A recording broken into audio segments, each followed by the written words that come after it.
नमस्ते दोस्तों, you are again with CA Anuradha. तो आज हम चलिए बात करते हैं बैंक निफ्टी में ट्रेड करने से पहले कौन कौन से ऐसे इंपॉर्टेंट फैक्टर्स हैं जो हमें पता होने चाहिए। One of my audience asked me in comment, so मैंने सोचा कि चलो इस पर कंटेंट बना दिया जाए। और वैसे भी अगर आप किसी भी टॉपिक पर वीडियो चाहते हैं तो आप मुझे बता सकते हैं, क्योंकि क्या है कि कई बार मुझे भी खुद नहीं पता होता है मुझे किस कंटेंट पर वीडियो बनाना चाहिए। तो इसलिए चलते हैं और हम इस बारे में डिस्कशन करते हैं कि बैंक निफ्टी में ट्रेड करने से पहले हमें किन किन बातों का पता होना चाहिए। तो सबसे पहले बैंक निफ्टी में हमारे पास 12 बैंक्स होते हैं, जिनमें से सबसे इम्पोर्टेंट बैंक्स है HDFC बैंक, जो कि 27% के आसपास की वेटेज रखता है बैंक निफ्टी में।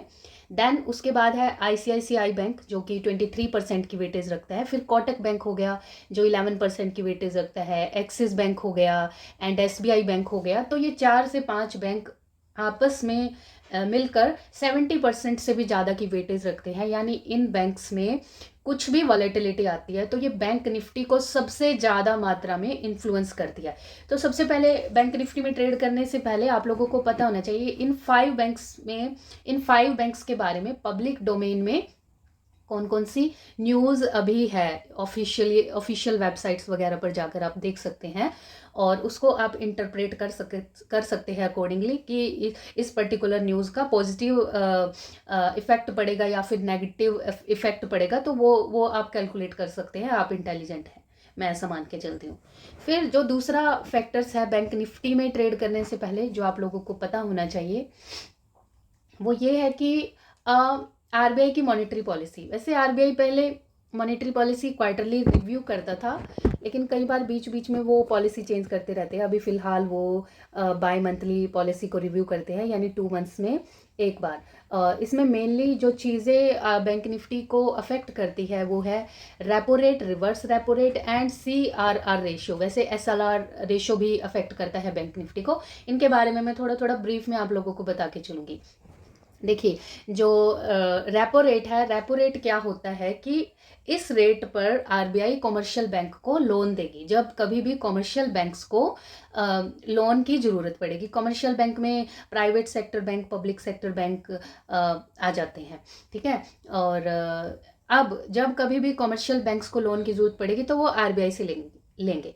अगर RBI इस लोन को बहुत ज़्यादा रेट पर उनको देगी तो बैंक्स फर्दर इकोनॉमी में लोन जब भी पास करेंगे तो वो बहुत ज़्यादा इंटरेस्ट रेट पर पास करेंगे उस लोन को, जिससे क्या होगा कि जो कैपिटल इंटेंसिव इंडस्ट्रीज़ है, जिनको कैपिटल की बहुत ज़्यादा ज़रूरत होती है, जिनका बिजनेस ही कैपिटल से चलता है, तो वो बैंक से लोन नहीं उठाएंगे या फिर कम उठाएंगे। इकोनॉमी में मनी का फ्लो बिल्कुल कम हो जाएगा, जिससे क्या होगा कि जो भी कैपिटल इंटेंसिव इंडस्ट्री है वो ग्रो नहीं करेगी, तो लोग उनके शेयर्स बाय करना बंद कर देंगे, जिसका बैंक निफ्टी के ऊपर सीधा असर आता है।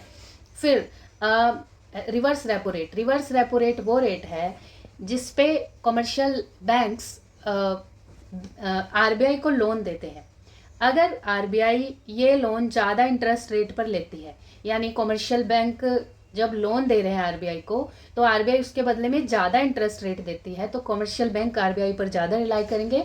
तो वो पब्लिक को लोन देने की बजाय RBI को देंगे, क्योंकि RBI उनको ज़्यादा higher rate of interest offer कर रही है। तो वो फिर से वो मनी का फ्लो टूट जाएगा, इकोनॉमी में होने की बजाय वो फ्लो RBI की तरफ हो जाएगा, जिससे फिर से बैंक निफ्टी के ऊपर। इसके बाद CRR रेशियो होता है, कैश रिजर्व रेशियो, जो बैंक्स को मेंटेन करना पड़ता है RBI के पास कैश की फॉर्म में, कि इतने % कैश हर एक बैंक को RBI के साथ मेंटेन करना पड़ेगा।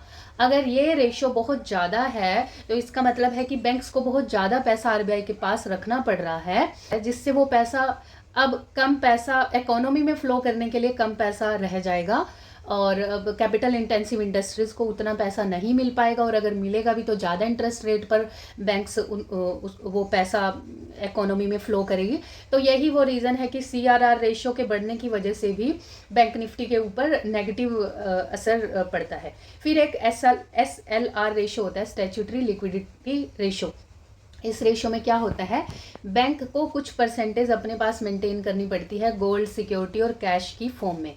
तो जितना ज़्यादा पैसा बैंक अपने पास ही रखेगा तो पब्लिक को देने के लिए तो कम ही रह जाएगा ना वो पैसा। जितने भी मैंने रिवर्स रेपो रेट या फिर रेपो रेट, CRR रेशो या फिर SLR रेशो के बारे में बताया, जितना कम रह के चलता है उतना ज़्यादा अच्छा रहता है, क्योंकि इससे इकोनॉमी में मनी का फ्लो बढ़ता है। मनी का फ्लो बढ़ने की वजह से इकोनॉमी में ग्रोथ होती है, इकोनॉमी ग्रो करना शुरू कर देती है, और इकोनॉमी के ग्रो करने की वजह से लोग ज़्यादा शेयर्स बाय करना शुरू कर देते हैं। तो बैंक निफ्टी के ऊपर उसका सीधा सीधा असर नज़र आता है, और निफ्टी के ऊपर भी।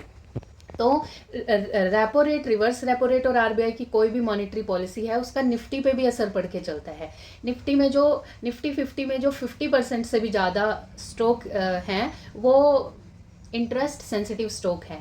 इसमें कुछ बैंक्स आ गए, कुछ NBFC आ गए जिनको नॉन बैंकिंग फाइनेंशियल इंस्टीट्यूशन बोलते हैं, ऑटोमोबाइल कंपनीज आ गई, या फिर और भी कोई कैपिटल इंटेंसिव इंडस्ट्रीज है। ये 50% से भी ज़्यादा है निफ्टी 50 में, जिसका RBI की मॉनेटरी पॉलिसी से असर पड़ के चलता है। इसलिए ये कुछ ऐसी चीज़ें हैं जो हमें पता होनी चाहिए निफ्टी या फिर बैंक निफ्टी को ट्रेड करने से पहले।